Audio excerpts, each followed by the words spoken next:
So tell us when we're on the air. Uh, just one sec. Yeah, we are live now.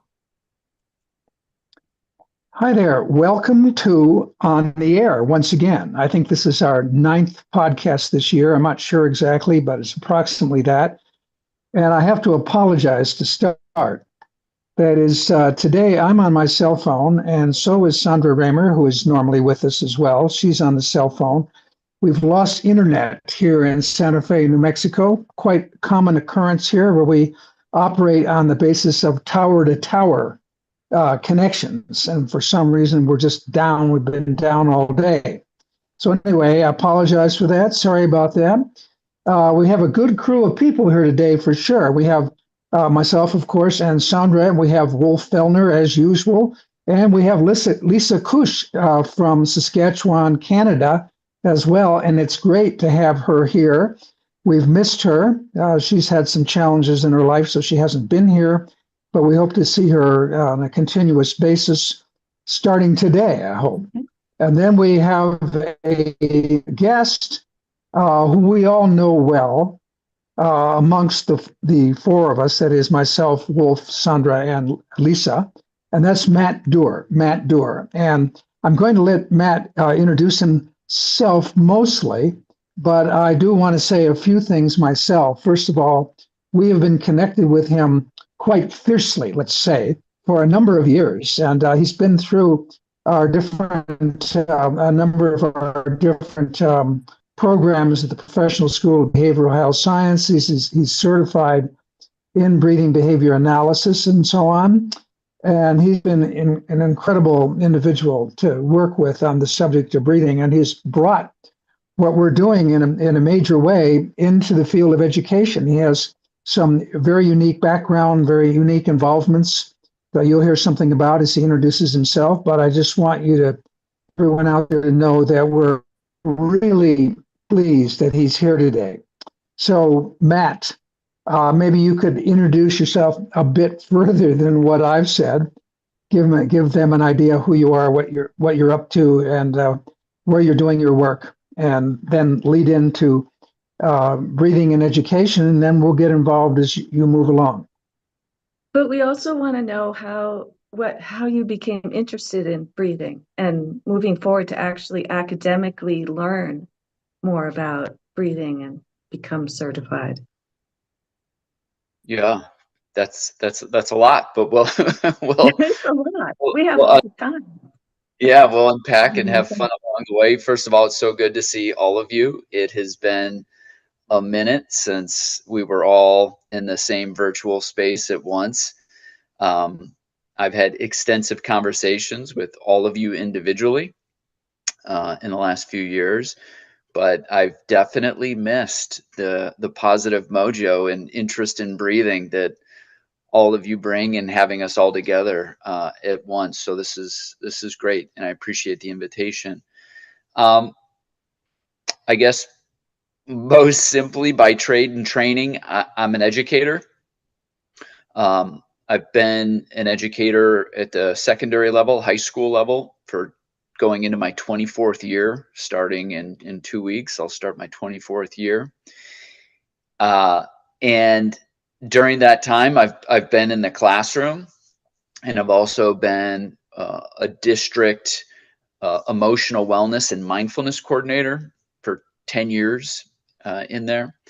And it was really during that time doing that work, introducing mindfulness to staff and students and the community, that I really started to become interested in breathing, because I noticed that when I taught mindfulness, let's say body scans or mindfulness of various objects, some of the people took to it and some of the people didn't.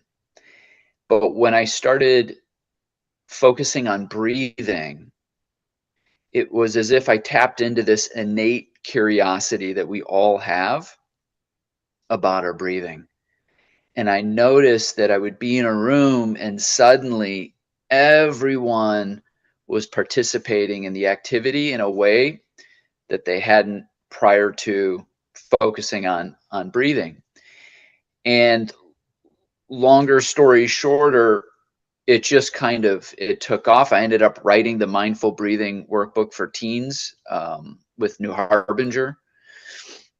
And then I actually don't remember how it happened, but somehow I got maybe it was on social media. I saw something about a conversation that was going to occur between Brian McKenzie and Dr. Peter Litchfield. And I thought, oh, this will be interesting.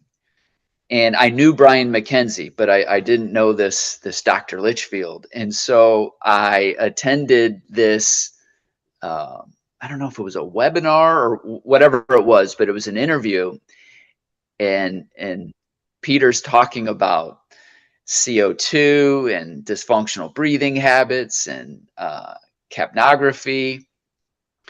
And I thought, oh, this is incredible. I have to reach out. So I reached out to Peter. He got right back to me, and we had our first conversation, probably talked for 2 hours. And next thing I know, I'm neck deep in the in the certification program, and then went on to the diploma program after that.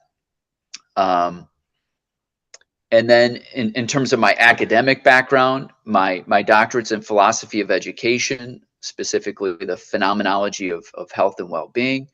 I also have a graduate degree in health promotion.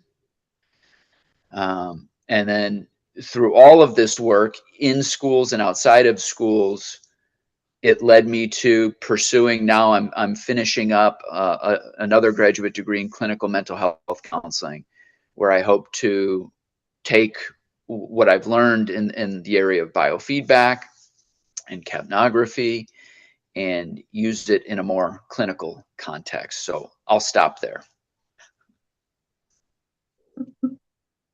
Well, great. I thought that was a great introduction to who we are and how you came to this place here today.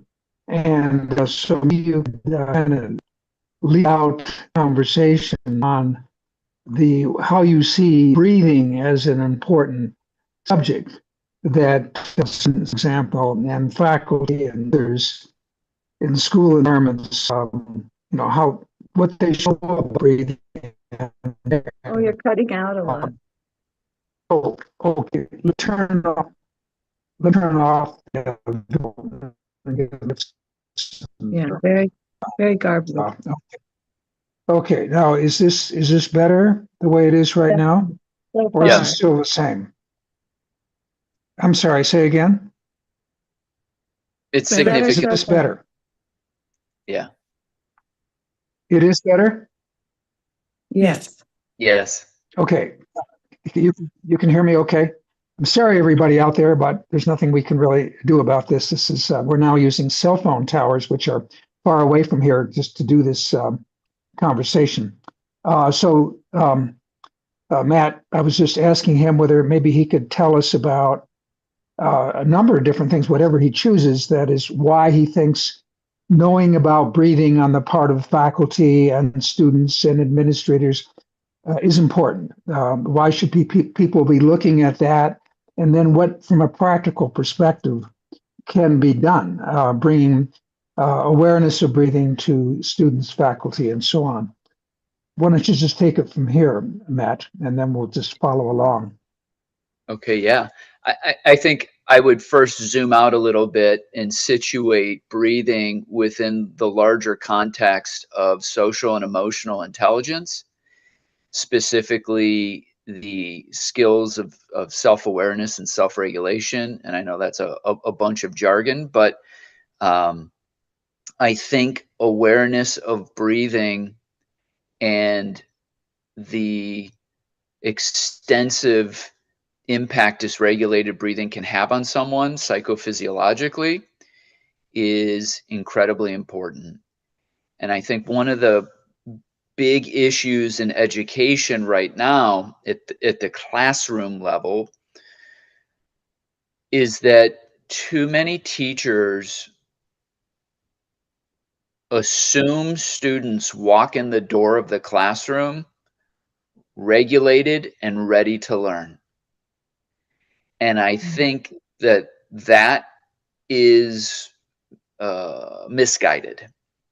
And I think if we look at the world students are living in, that we're all living in, there's nothing about that world or how it's been designed that situates someone to be psychophysiologically regulated and ready to learn, because learning requires a certain way of paying attention to information. It requires a signal to noise ratio that favors signal over noise. And one of the things we know is that hypocapnia, especially chronic hypocapnia, creates neuronal excitability, which really distorts that signal to noise ratio in the brain, the ability to filter out distractions. Let's remind people what hypocapnia is. Hypocapnia is a carbon dioxide deficit that we have brought up many times in previous podcasts, but we don't want to assume that you necessarily remember that. So hypocapnia is just the technical term that refers to arterial blood carbon dioxide deficiency, not just in the blood, but in other extracellular fluids like lymph and cerebral spinal fluid and interstitial fluids. But anyway, back to you, Matt. Yeah, and I just think, given the centrality of screens in our day-to-day lives, I think three things become noteworthy. One, we know that when people are on screens, their breathing posture and well, postural muscles are breathing muscles. And we know that the more people are on devices and screens, their posture is compromised. So we have a mechanical issue with the posture of breathing. The second thing we know is that the more people are on screens, the more they're in what's called foveal vision, which is the type of vision where you're narrowing in on pieces of information in space and time, and that produces noradrenaline or norepinephrine in the brain. So it creates hypervigilance and stress. And the third thing we know is that on these devices, so we've got compromised posture, we've got a continual state of hypervigilance through vision, focusing on things on a screen and losing that larger panoramic vision. And the third thing is the content we're engaging with on those screens it's designed fundamentally to capture us. And usually that's through something alarming or some sort of novelty, etc. And so we think about the cognitive or neurobiological reps. Someone is a young adult, let's say, is going through hours and hours a day on these screens with compromised posture, hyper focus, and engaging with content that's packaged in these short iterations and featuring content that's very potent, let's say. And suddenly now you're teaching high school English and you want to talk about the thrills of the Odyssey, and students come walking in the door and you're starting your lesson just assuming everyone is present and ready to go. And that's absurd. There's nothing there that would suggest that they're ready to learn. And so what I've found as a classroom teacher, as well as in consulting schools on how to help classroom teachers, is that simply creating an awareness of breathing and various breathing exercises, and even introducing biofeedback in just small ways with pulse oximeters or aquarium thermometers. I mean, you can get creative and economical, and you can just take 30 seconds to 5 minutes at the beginning of a class to help kids better understand, are they ready to learn? And if they're not ready to learn, they actually have the skills and the ability to change that, to position themselves to be ready to learn. And one of the most common comments by educators is, I don't have time to do that. And I always respond by saying, you don't have time to embed 5 minutes up front, but you do have time on the back end to deal with all the behavior and the deficits in learning that require emails, phone calls, conversations with the deans, all the disruptive learning, avoidant or disruptive behavior, all the avoidance. You make time for all of that, but you can't make time for the 5 minutes, right? An ounce of prevention is worth a pound of cure, as my grandfather used to say.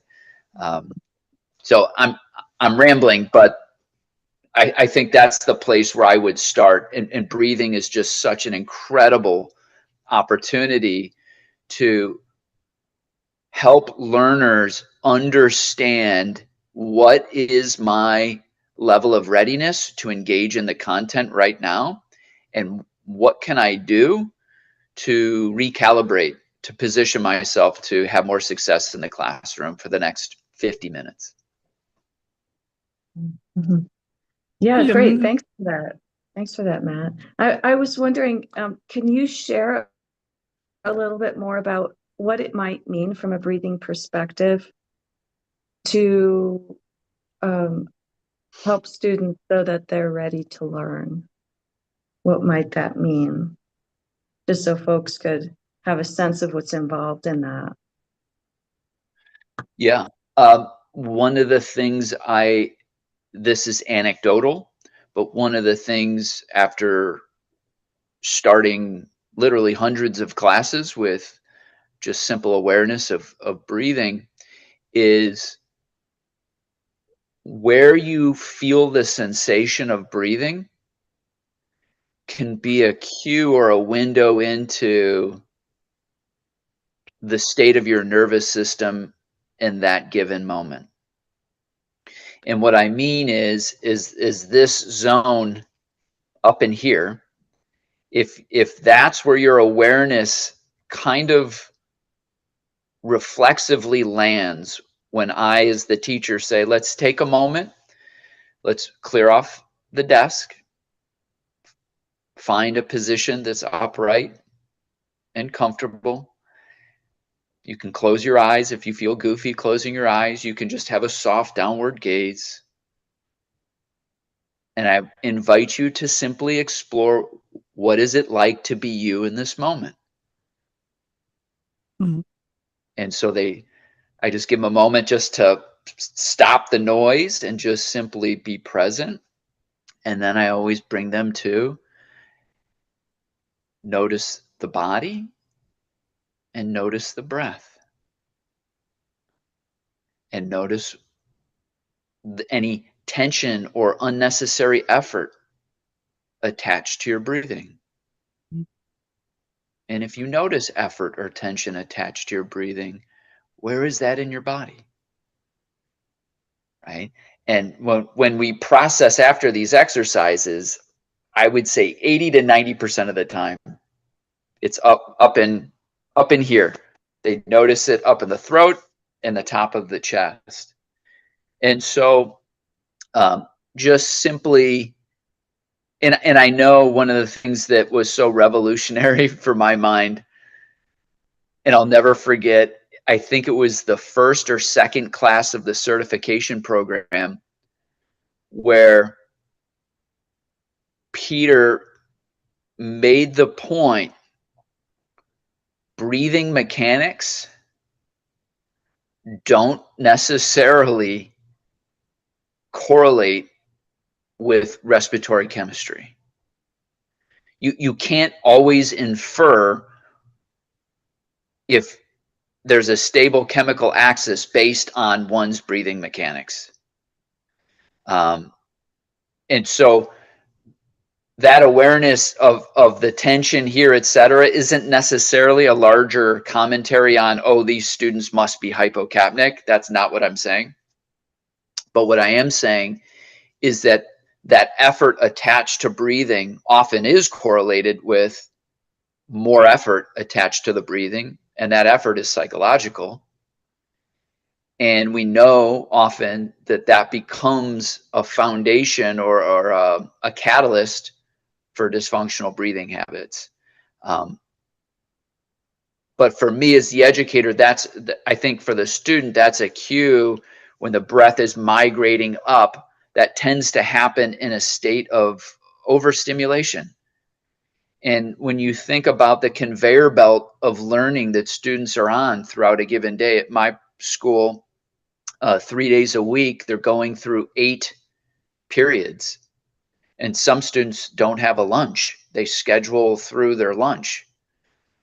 So they're going in these, on this conveyor belt of coursework with no time to process in between.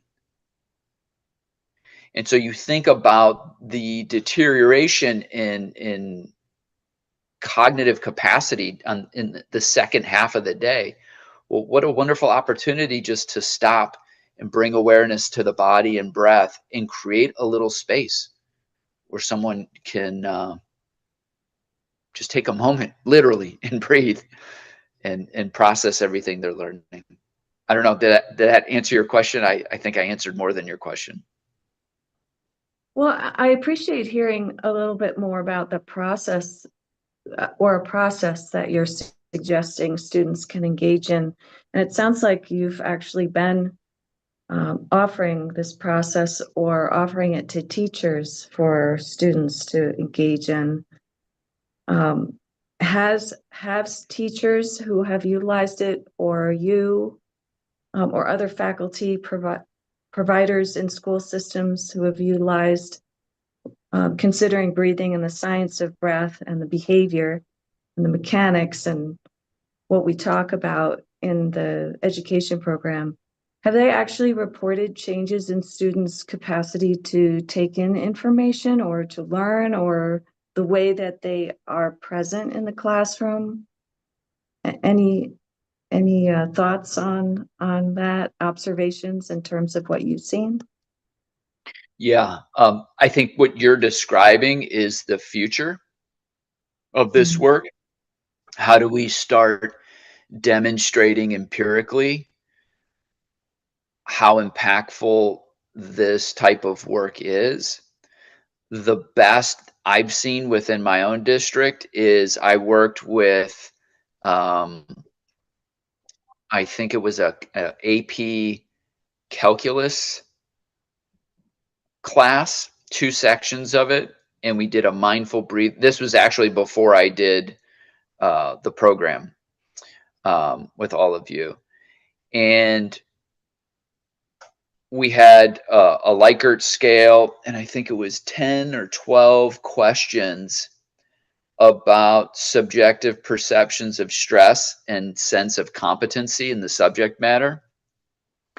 And then ultimately the last question was, the last 2 questions, was this meaningful, and would you pursue this in the future? And it was like 98% of 47 students or something total said that it was meaningful, and about as much said they would pursue it in the future. And all the subjective measures of stress, kind of the phenomenology of stress that we were looking to capture, it was a significant improvement. And I know this is subjective responses, so that's not always the gold standard of hardcore science, but it's somewhere to start. So what you described would be outstanding if somehow we could move beyond self-report and find more. I mean, like if we could have 15 CAPNO trainers being worn for a 6-week period every class, and watching, and even hook up, get the PPG sensor on the ear or on the finger and watch real time heart rate variability, etc., and see concrete measures. But to my knowledge, no one is even close to that yet. Mhm. But rumor on the street is that there's a new Capno trainer coming out soon that's even more discreet, and probably is another significant step closer to being able to achieve something like this. But I like the way you create this dialogue within your students, right? So you invite them to have a dialogue. And I often when I talk to my clients, I tell them that you are the expert of your body. So what I'm saying when I say that, I tell them you have to create some kind of inner dialogue, right? In order to know where you are and in order to understand what's going on. So I think it's these very simple things that giving space to being heard, right, and being seen, that I all the time experience as a switch for many people. They come, they have been to this doctor and that physician and here and there, and then there is a moment when they feel that you're listening to them, and then they change completely. So it's also a kind of a dialogue that opens the space. And you were explaining that in a very beautiful way, because that gives the space where a shift can happen. And in your case, a shift where your pupils or whatever, they switch from a state where they are kind of responsive just, or kind of looking for more things to take in, to becoming involved in whatever way, right? So because I see learning as something where that doesn't happen with the funnel, but that's something that involves you as a person. And I think one of the things I like, and we're talking about education, so I feel when you do breathing science, you become an educator by necessity. So, I've been teaching university courses and all my professional life. And when I work with individual clients, I'm like, this is so crucial and so kind of goes without saying, that you need the connection and you need to become an educator in order for the work to become meaningful and successful. So what I'm trying to say is, like, it's not by chance that we are having you here as an educator. It's the whole task of breathing science, for me, is an educational endeavor. And that's why I always had this idea of doing something about myth around breathing, because I get so much triggered by all this misinformation that is out there about breathing. And why is that? Because it's so has such a strong impact. So I think I see myself. So I'm citing here as you, Matt, as an educator, and I think when we work with people on their health or whatever kind of issues they bring, we're talking about the education or maybe in the classroom and so on, but I think this is so goes far beyond. It doesn't have to be restricted to the classroom. So that's why I think for you as an educator, bringing breathing science into the classroom is such a kind of a natural and necessary step. And my question is, how are you feeling about it? How do not just, you were already saying it's maybe not so easy, how people do respond to it, and how is like the future going to happen, or what obstacles do you see? I have so many clients who have been raised maybe by parents who were not emotionally available, who were not providing that dialogue and giving that space. So where are we? How do we implement that in our educational system? How do we bring that alive? Sorry, that was more like a comment than a question. But yeah, Such a take good whatever you question. want. Yeah, and there's so much in there. The first thing that came to mind was in psychotherapy, the number one factor associated with successful clinical outcomes is the therapeutic alliance. So the relationship you build with someone, regardless of your kind of conceptual framework that you're using as a therapist, whether it's cognitive behavioral therapy or acceptance and commitment therapy or whatever it is, the most important factor is the relationship, the alliance you're building with a client. That's more predictive of success than anything else. In a similar fashion, in a classroom, we know kids learn more when they like their teacher. Imagine, imagine that, right? When there's a human being in front of you who you really believes in you and your capacity to grow and change and learn, wow, suddenly right? So sometimes the way other people regard us becomes a model for how we might regard ourselves. And I think that's so important. In education, we talk about social emotional learning, and that acronym SEL, the order of those terms is deliberate.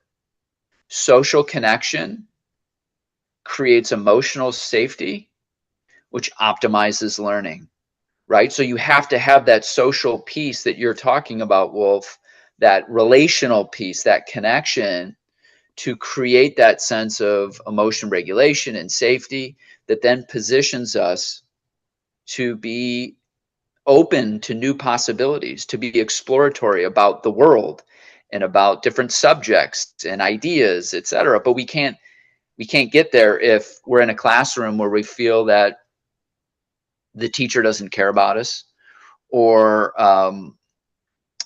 we're in a therapeutic context and we think that the therapist is just counting the minutes and isn't really actively engaged, etc. So what are the biggest obstacles to this?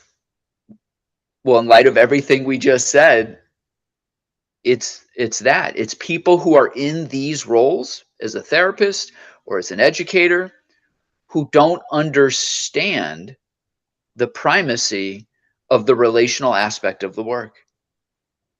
And so Matt,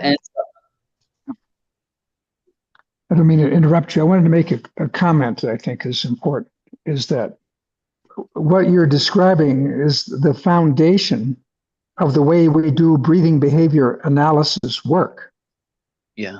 And it's a social, personal kind of a connection that we have with our clients, where we assist them in exploring themselves and developing an awareness of how physiology, specifically breathing in this case, plays such an important role in what they're feeling, what they're thinking, how they feel about themselves, by virtue of the changes that physiology changes in breathing bring about in the physiology, and hence the psychological functioning of the person in a particular situation. So, I mean, it's individual, it's personal, it's interesting, it's exciting, it's positive.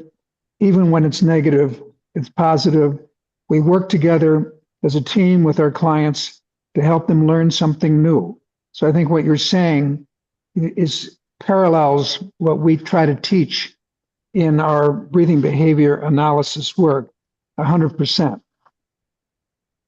Yeah, Peter, also on that note, and what Matt is sharing as well, the opportunity for young people, of course, really for anybody at any stage in their human experience, to be able to explore internally and to move inward, to partner with physiological shifts, to become aware of that, and to be able to express and talk about that and put out the experience into words, into the world, where there's a listener, an active listener, or in a classroom setting. It could be a variety of settings where there's a framework where people actually learn what what active listening is, what is it to express, what is it to develop exploratory skills to partner with the body,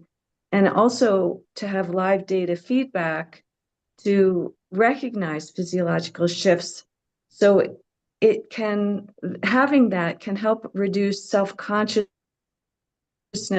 in terms of stress, like, oh, I need to be performing. And I'm in a classroom setting and I must perform, I must do well. So there's an opportunity to explore in a way where it's not about a grade, it's not about doing it right or that you're doing it wrong. It's about cultivating relationship and partnership, not only with physiology, but the expression of one's experience and putting that out there in the world and being able to stand in that expression and really hold it close somatically, so that a person can develop in their human experience a sense of self as they're maturing, and then having the science as well, giving the feedback, as well as other facilitators that support, yes, I am learning about how I shift and change,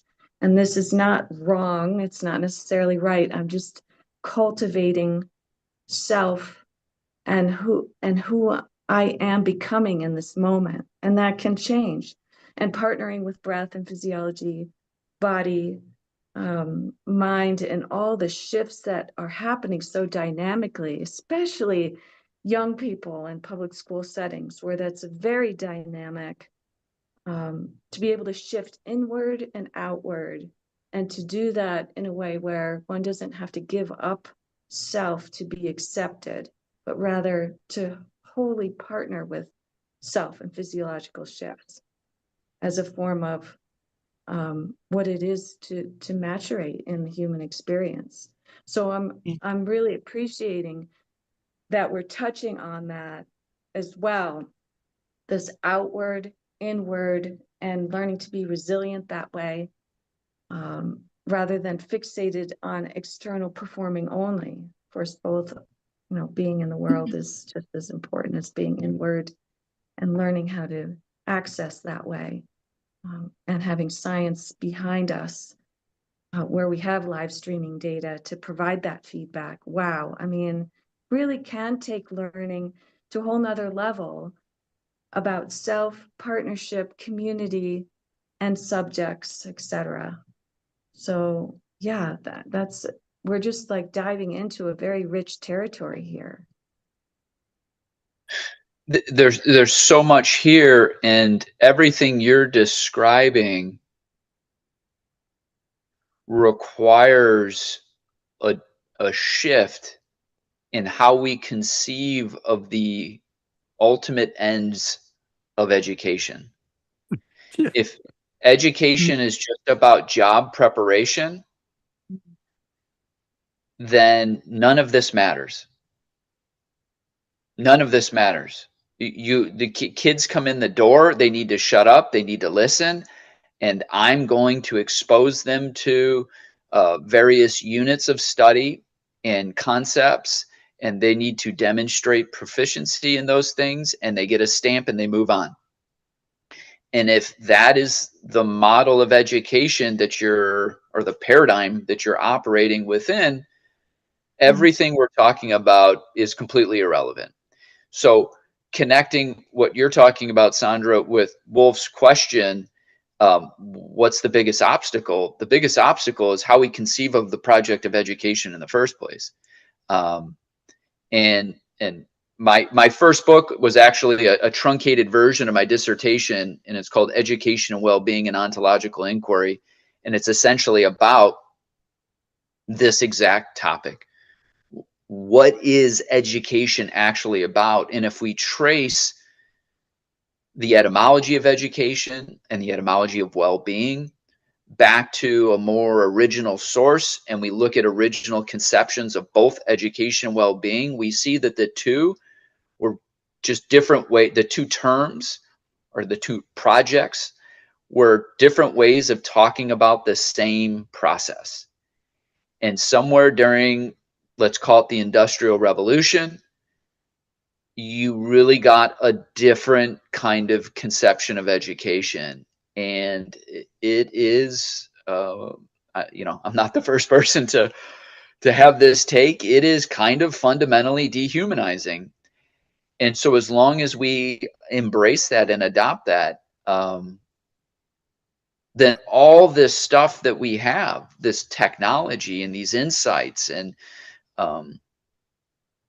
all the really good science on how people flourish, none of it matters if you're an educator or a superintendent or a principal and you walk into school and you think that this is just about pushing kids through grades and acquiring content and then moving them on to the next thing. So it's really about a worldview, Wolf, I think, that gets in the way. And once it's so funny, we preach to students this idea of a growth mindset and why it's so important to have a growth mindset versus a fixed mindset. This comes from Carol Dweck's work about learning. And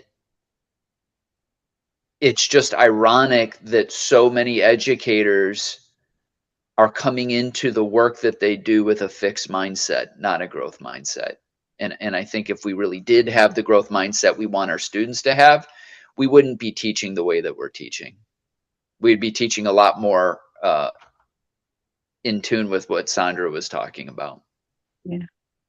You know what I think is ironic in this situation, Matt, is that the most likely way to bring breathing behavior analysis into the schools now, and by most likely, I mean the path of ease given the current culture and structure, is to have the teachers that are working with children who are having overt learning difficulties, to bring it in to those specific children as a support and seeing it as a coming back to the mainstream of education. And only by bringing it in as something to help a deviation from the norm will anybody give it any time. Have you seen anything like that in your discussions and your travels in the schools where the special education teachers or the supportive staff for those who have learning difficulties are leaning into wanting to know more about the children's psychophysiology? It's a really, really good question. And this is something I've had an ongoing dialogue with Sandra and Peter about, is the past, 5 years. I mean, I've presented to thousands of educators and I've done demonstrations live with the CAPNO trainer. And to the point where one of the tricks, and I might have picked this up from you, Lisa, you might have been the one who originally taught me this, bring someone through guided over breathing into a state of hypocapnia. So I'll have an educator up, I'll gently bring them down through guided over breathing. And then I'll have like a social studies or a biology textbook. I'll open it up to a random page.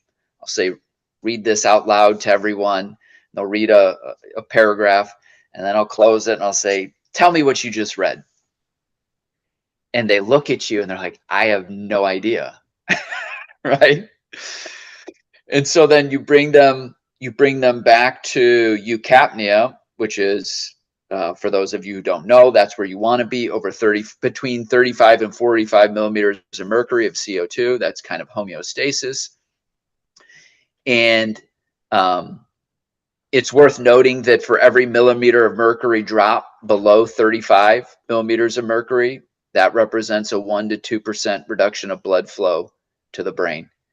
And when you look at the vasculature of the brain, the parts of the brain that are going to lose blood first are the ones we most need online in order to learn. So you guide this educator back into a state of eucapnia and balance, and then you go to a different page, a different paragraph. You say, read this out loud to everyone. They read it. You close. You say, what'd you? And it's like boom. They can tell you, and you demonstrate in real time just how quickly and powerfully dysregulated versus regulated breathing can impact working memory. And at the end of the presentation, everyone's like, oh, that was so cool. And the only people who come up and want to talk more about the actual technology, the like the Capno trainer and the readings and the implications, are coaches. You got to come talk to my swim team. We got to hook up these football players. So it's the performance oriented, athletics related people who are the ones who come up. Everyone else is like, wow, that was a really interesting demonstration or show that you put on. And then they just go on living their life. They don't They missed the point. They missed the point.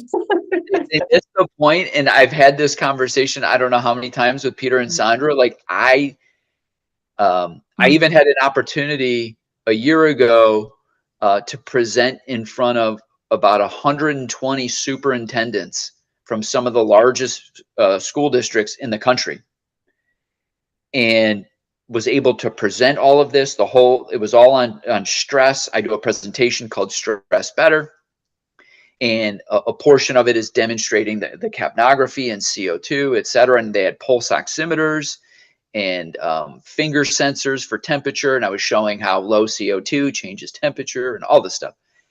And all they could say was, wow, that was really interesting. And then that was it. There was no further curiosity. So again, the only way I can explain that is what I was just saying to Wolf is it's just they're in a paradigm, and if you can't get at least 1 foot out of that paradigm, certain things are just not possible. You can't even conceive of them. And unfortunately, that's kind of the wall I've been running into over and over. Mm-hmm. Wow. I mean, what you said took me right back into my first class of political economy and economic history, and how they explained what happened in the 18th century. And when they established the hospital and the military barracks and the schools, it was just one of those kind of the same idea behind them. All the social conditioning, Mm-hmm. all the creating the behavioral foundations that made humans the appendices of the steam engine and of all the other kind of the technology of the 18th century. So now we are living in a world that changes like so drastically, and the technology is changing like at the speed that we have that makes us lose any connection to to reality or to any kind of feeling for how tomorrow is going to look like. So I think people are looking. So I'm not kind of, you were bringing the awareness to me that how breathing science embeds a different paradigm that goes, into every kind of our understanding of human nature, our understanding of well-being, our understanding of health, our understanding how we should organize society. And those are the topics I've been researching for my whole academic career. So it's kind of you're bringing a lot of things together here for me, and I'm very happy and grateful for that. And yeah, I'm I don't know where we, I mean, I think we should be very self-confident about what we have to offer, in the sense of being aware that in order to take what we have to offer, it's for people, they have to be courageous. They have to step out of their comfort zone. So, and it's not everyone's, not everyone is ready and up to that. So maybe it's also for us, as kind of for you, Matt, or for finding the right people. Like you were talking in this conversation with Lisa, who are the right people who are going to make the change? Because we all know this research that you don't need the whole population to make a difference. You need a few percent. Those are Yeah. kind of social evolution or change, institutional structural change. So do you have any idea who would you talk to about breathing science and bringing it in a different way to our educational system? Or Yeah, that's a phenomenal question, Wolf. Before I answer that, again, I'm going to step back for a second. We've all know two different kind of archetypal clients. We know the client who shows up and basically says implicitly, I want everything to change without changing anything. Right? So help me continue to do everything I already do, but teach me this breathing stuff so that I won't fall apart, not changing anything that I'm already doing. Okay. I see that. This is why I no longer work with athletes, because that's just what I saw all the time. It was like, okay, what are we doing here? Then the other archetypal client is, or client archetype is, and I think this archetype is more rare, is someone who comes and says, okay, fundamentally, I need a different approach. Right. And so maybe working with them through breathing becomes that opportunity to see, oh, wow, there's a different way to do this thing called living. Right. And so it can become this wonderful opportunity through, as Peter was talking about, the relationship, and as you were talking about too, Wolf, that's why I loved our classes with Maria in motivational interviewing and how to work with clients and meet them where they are, et cetera. And so I think if we take those two kind of archetypes and we understand stakeholders and education in that same way, I have been running into and presenting to the former, which is people in education who are like, if this doesn't help me just keep doing what I'm doing and just prevents the wheels from falling off the bus, then it's an interesting hour presentation, but I'm not going to think about it again. We need to find this other group who's like, oh, wow, no, we need to start with different premises for this whole project of education. I think what I'm learning is that you got to look at private schools and charter schools and these pop up because they're competing. They're in a different realm. They're not receiving public money. They're not tied to the state.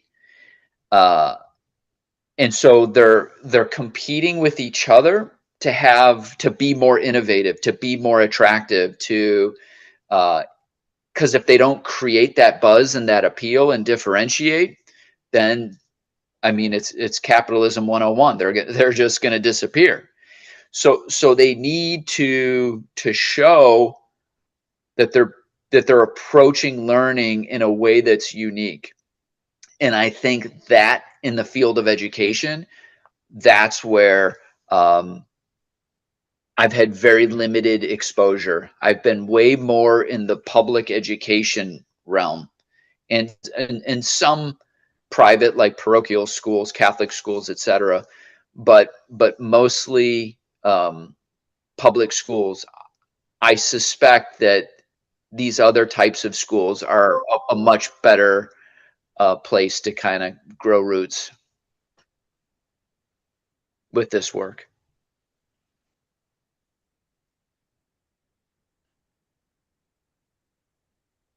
Great. Yeah. Peter, how are we doing? All We're right. doing great, despite my incapacitated here from a communication perspective. No, I think that things are, have gone very well, very interesting, very important kinds of conversation to have about education and how, I'd like to maybe hear a little bit more about how Matt thinks about how focusing on breathing as kind of a metaphor, perhaps, for focusing on oneself, developing awareness of oneself, would be helpful here. How can we bring breathing in a real practical way, do you think, for people at large in the school system, where maybe they develop a different understanding of how physiology works and really what it's about and how they need to attend to it and how they can get in touch with it and how they can benefit from, self-education around their experience with breathing and so on. Any further comment you can make about that, Matt? Yeah. About a year ago, I wrote a piece called Why We Need Biofeedback in Schools for AAPB's journal Biofeedback. And in that piece, it's a short piece. I kind of get into what you're talking about, Peter. So if anyone's interested, I think you can access that online. But I want to read just one short paragraph that I think addresses some of your question, Peter. Nothing is more stressful than believing we have no agency. The perception of being stuck physiologically or emotionally is the essence of helplessness.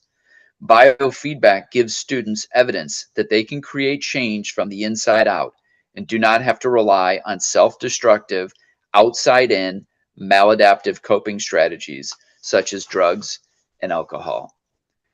And when you look at the just rising rates of mental illness in young adults, and corresponding with that, the rising rates of substance use and abuse with young adults, I think there's a real opportunity here with breathing. And we know every young adult is going to be in school. This is why schools are so important. It's a touch point with every child in society. So there are all these opportunities to improve society by addressing and supporting students on their journey through education. And I think just one of the real important messages to impart on students, and I try to do it all the time, and breathing is a central vehicle for doing this, is realizing that how you feel, well, there's two aspects to all emotional distress and mental illness. And that's fusion with thoughts and feelings and experiential avoidance. And the two go together. So fusion with thoughts and feelings is instead of recognizing that you're having a thought or a feeling, you immediately identify with the thought and or the feeling. And then as a result of identifying with the thought or the feeling, you experience discomfort or distress. And then you attempt to solve that distress by avoiding it, whether it's avoiding the situations that produce it or avoiding it within yourself by importing substances like, drugs and alcohol. And so teaching students or providing a forum where they can get curious about their experience and they can start to realize that thoughts and feelings they might not be able to control what appears in their mind or what they feel in their bodies, but they always have an opportunity to choose how they're going to relate to the content of their inner life. And that breathing, just simply the awareness of breathing, becomes a practice where you can experience yourself unfusing from thoughts and feelings, where you can experience or increase distress tolerance, right? So one of the things the research is showing is how low distress tolerance is in everyone in society, but especially young adults. So anytime they have a difficult thought or feeling, they fuse with that, and then they immediately want to avoid and get rid of it. And there's a whole economy driven by avoidance, right? Yeah, I mean, all of us, we like right now, there's something within reach where we can avoid our experience. Every single person who's right here, right now, right? So it becomes really easy to do that. And I think just simply having an awareness of breathing, and there's also a historical reason why mindfulness of breathing is just such a fundamental practice, where we can learn to unfuse from our thoughts and feelings, and we can learn to expand our tolerance of difficult emotions and experiences and thoughts. So did I answer your question, Peter? Yeah, I think that is really what is so important to all of us here who are involved in the subject of breathing as we are, is the inside out approach to things rather than the outside in, which is what education has been so much about, is outside in. Inside, without the inside out, you don't get very far with education. It doesn't become personal. It doesn't really become very effectively a part of yourself. And one of the things I think is important, people who do breathing work, many of them focus, unfortunately, in an outside in kind of a way, where there's a technique that you then, you bring to bear on yourself. You bring the outside, the technique from the outside to change something within you.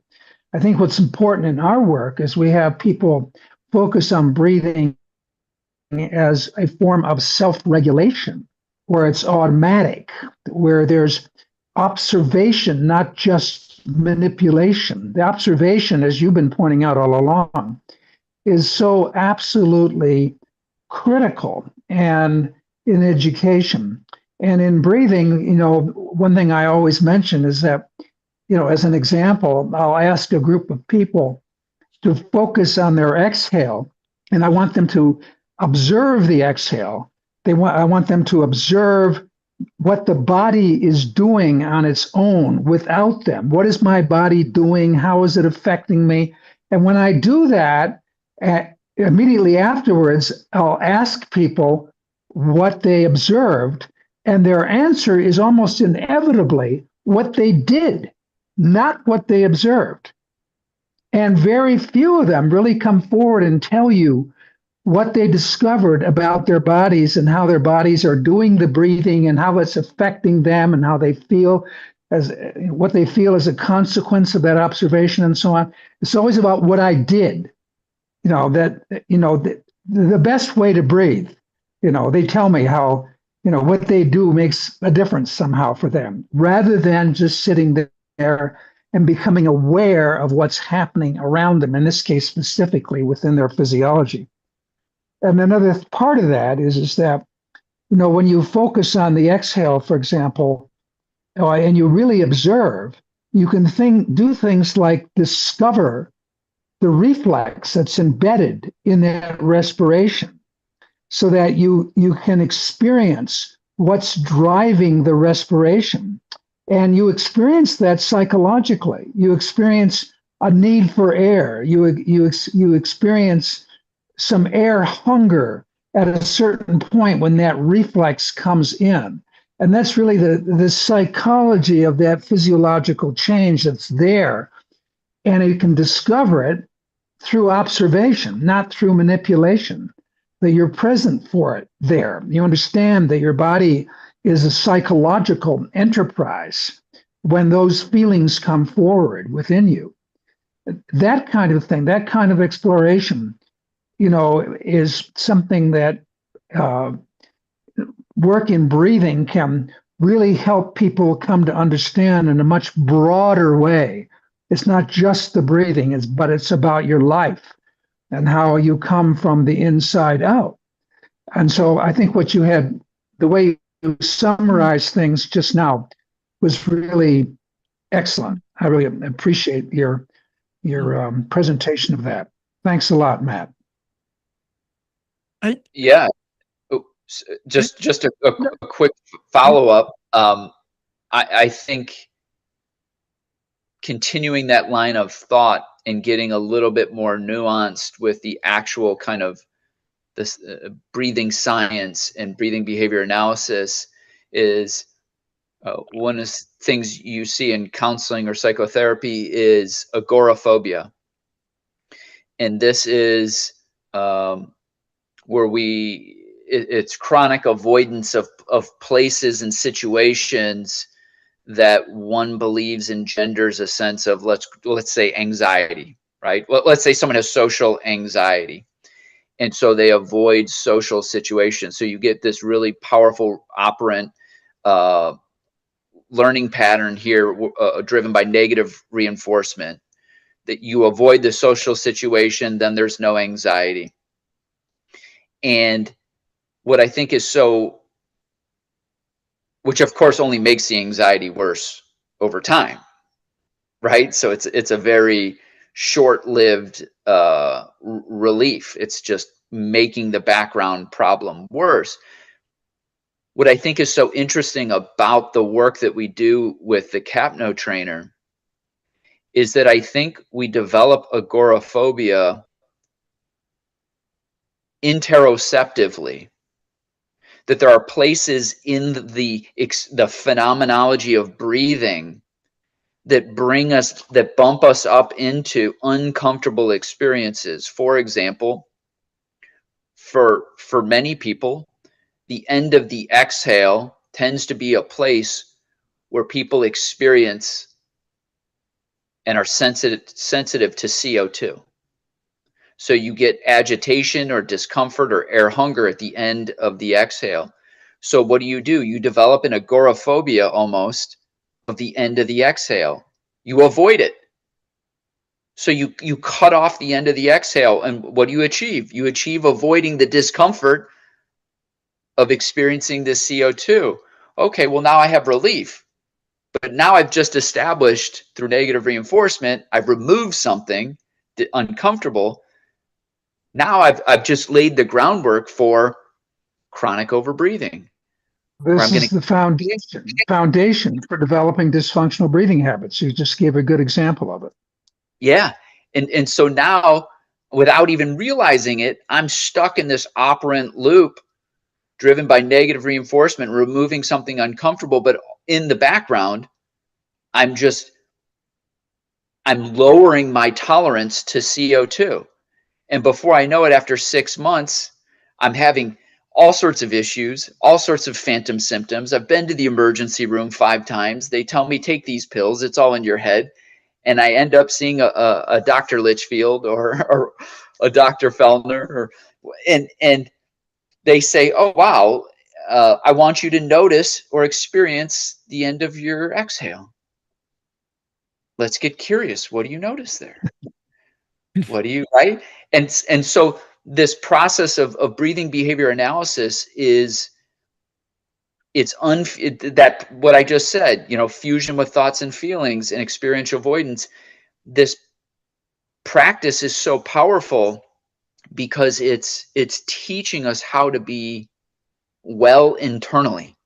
through this exploration of our breathing. And through all the different experiences that can come by paying attention to our breathing, we can bump into distress that we've been avoiding, which just creates physiological dysregulation that eventually becomes psychological.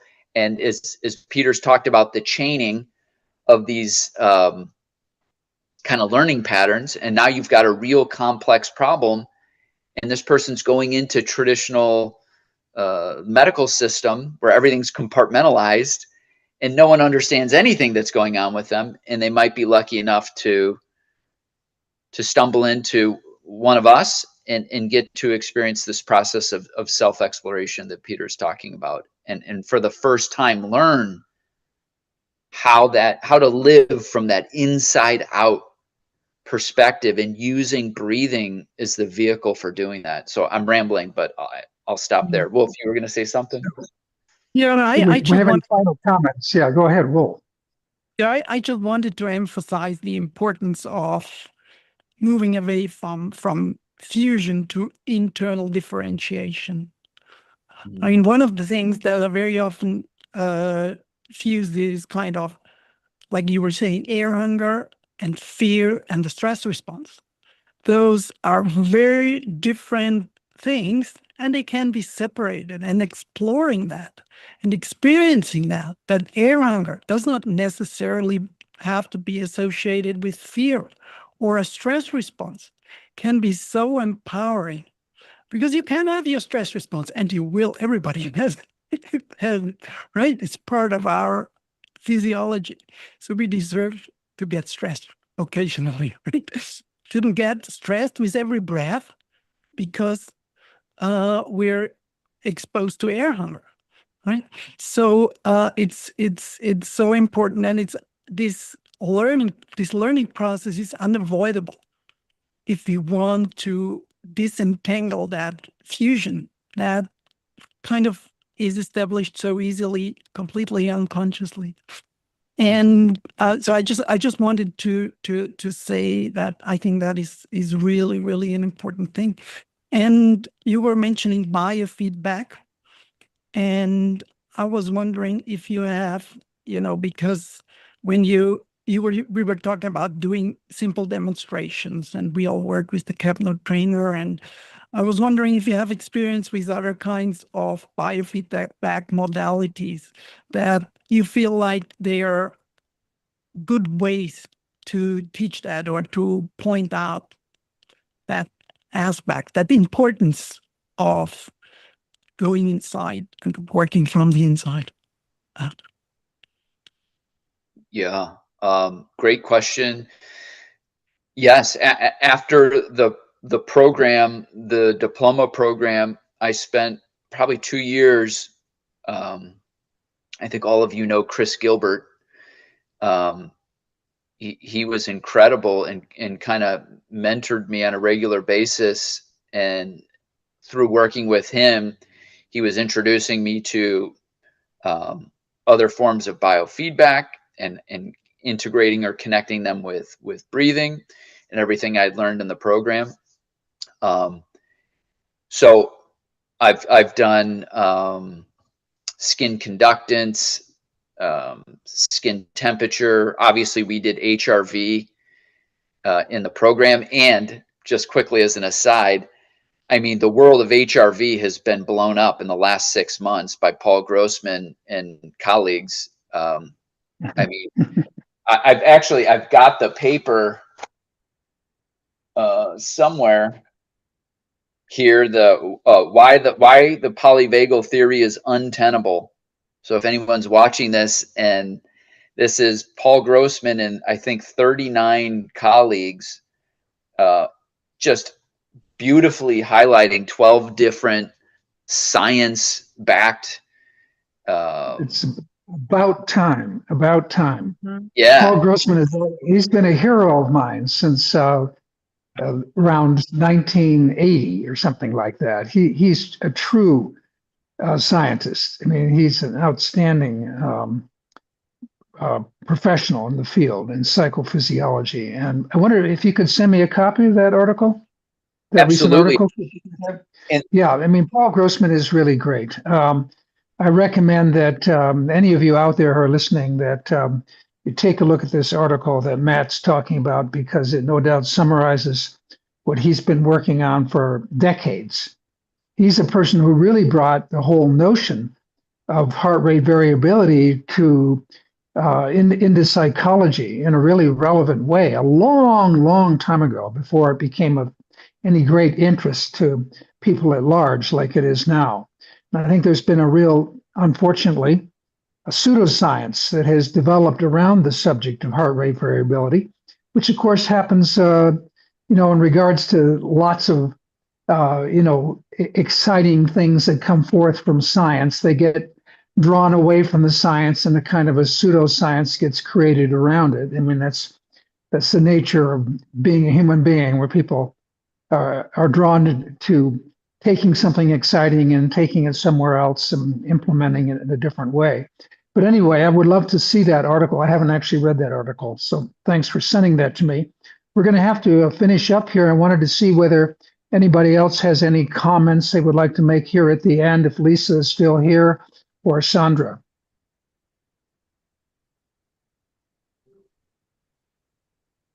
I don't really have any comments. I think if I was to just comment on what we've been sharing here, we're at a very exciting turning point, clearly, with the way technology is moving and the opportunity for people in learning settings and education settings to focus more on internal regulation, self-regulation, what that means, and explorations in human experience. Because we have tech now that can solve a lot of problems, and the whole foundation that you were touching on, Matt, about looking at learning systems in public schools, for example, that these systems they really have an opportunity to change now, because the way we're moving in the world and humanity is changing, and we can change along with that. And with that, we can really bring in self-regulation sciences and integrate that into what it is to be in the human experience. So it is a very exciting time, and it would be so incredible to see this next step be brought into formal education with young people, because in college settings we're already starting to make the bridge, but it would be great to see more bridging, more integration. So we are at this pinnacle of shift now, and I'm looking forward to what's next. Breathing is, focusing on breathing is a way of entering into a different way of understanding ourselves. So what's exciting to me is not just the breathing itself, but we're getting in touch with what that's about personally and experientially takes us to another whole frontier of who we are as human beings. That's how I got into breathing myself. I wasn't really interested in breathing. I was interested in where it could take me. I was interested in the subject of physiology as a behavioral phenomenon. That is, that physiology is a psychophysiological enterprise. It's not just physiology the way that we think of it, but it's motivated. There's meaning in it. And so breathing really made it possible for me to look at this in a more comprehensive kind of a way, and in a way that I could communicate what I believe about physiology and its psychological nature, to bring that forward to people at large. That's how I saw it. I saw it as a vehicle. I saw it as a metaphor. So that it's about much more than simply breathing and its physiology and psychology. It's just a different way of understanding who we are physiologically and psychologically as a single enterprise. Anyway, anything else? That's a part of the paradigm shift that we're moving into now. Yes.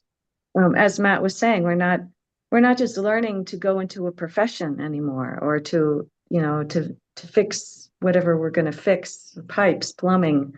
Like we're really branching out as being so much more than just people who are getting a career, and that's why we're going to school. I think AI is kind of pushing us forward into what you're saying, because we have to go beyond just to prepare in in respect to how to do physical work or some kind of task I have to get done. AI is getting a lot of those things done for us. So now we really have to move forward with what life is really about, and it's about experience and about learning about ourselves and consciousness and our connection with the universe and our connection with each other, where we can focus a lot more on that while AI does the things that normally take up all our time. Anyway, I think that's about it for today. Matt, do you have any concluding remark? I think you already did a great job, but if there's anything else you'd like to say, this is it. Just, I really appreciate this conversation, and I appreciate just all the wonderful experiences I've had. I mean, it's doing this work has just been so personally transformative in just countless ways. So I can't thank you and Sandra enough for doing this and for teaching so many. I'm sure Wolf feels the same way. Just so lucky to be your pupil, your student, and it's just been one of the most incredible learning journeys that I just stumbled into and had no idea what I was getting into. And I still kind of feel that way, right? The further from shore you go, the deeper the water gets. I mean, that's how I feel with this work. So just I just feel a lot of gratitude to the two of you for doing all of this. So thank you. Thank you. I mean, you've made it. People, you and others have made it our lives worthwhile in doing this. I don't think we would have persisted in it without people like you, who we can partner with in exploring what we're doing yet further than we've been. So, thank you very much, Matt. All right. Okay, everybody. Bye for now. We'll see you in the next podcast coming up here in September. Thank you. Thank